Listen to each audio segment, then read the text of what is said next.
places throughout the Laudato Si. And that is really significant. If anything, that is one of the most significant things I think of this, because we are living in a culture that is despiritualized, and the common good, the ethics, the moral is not there and strong enough.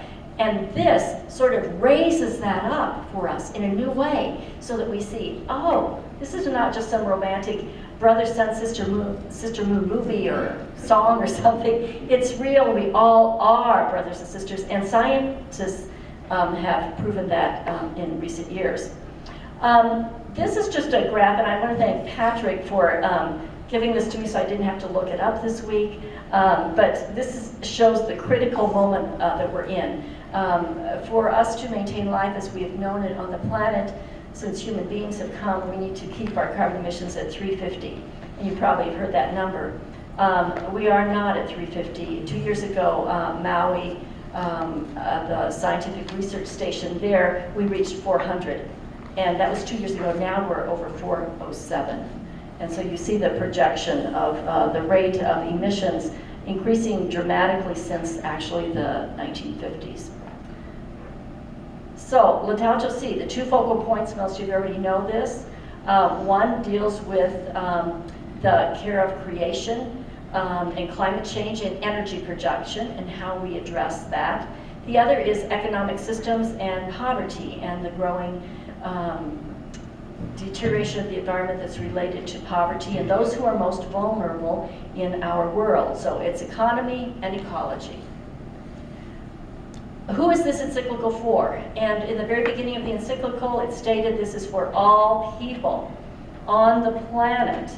And it is for all people to dialogue with each other amidst diversity so that we can come to some actions.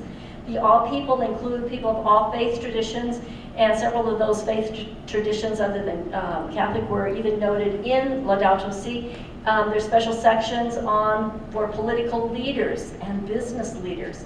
And I have to say, we delivered that interfaith letter that we had last summer to our political leaders in Santa Fe, our state representatives and senators and governor, with pertinent quotes related to political leaders and what they are invited to do. And then young people, there's a special thing for young people and others as well, but I just wanted to pull these out and note those especially. Several, just a few significant points that lead into the UN climate meeting. The common good. The common good is talked about numerous times and in numerous ways, and that we need to be addressing what we do and caring for the creation, for poverty, for people, with the common good. And these are just a couple of quotes. So with each of these, I just put a couple of quotes with the number of the paragraph in Laudato Si if you want to go to it later. But the second one I'll read. If we make something our own, it is only to administer it for the good of all. If we do not, we burden our consciences with the weight of having denied the existence of others.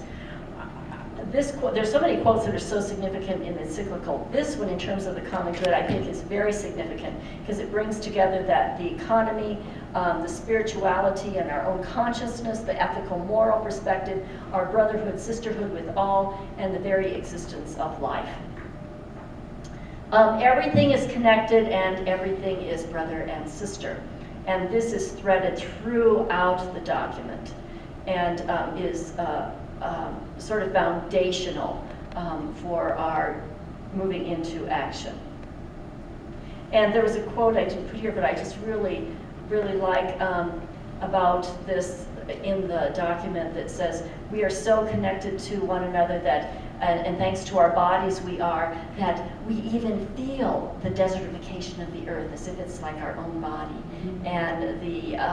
And so making that link very intimately in this document, which is just so beautiful, between the human and the natural world and us as community.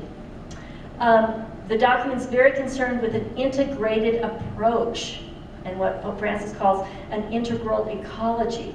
And this, again, I think is one of a very significant statement. We are faced not with two separate crises, one environmental and the other social, but rather with one complex crisis, which is both social and environmental. And I know in some of our faith communities, we often get caught up in this issue or this issue or this issue, when actually we really need to be seeing this with an integrated approach, different eyes that see the connection with all, and increasingly see the relationship with the environmental degradation and climate change as affecting immigration, refugees, poverty, food security, and insecurity.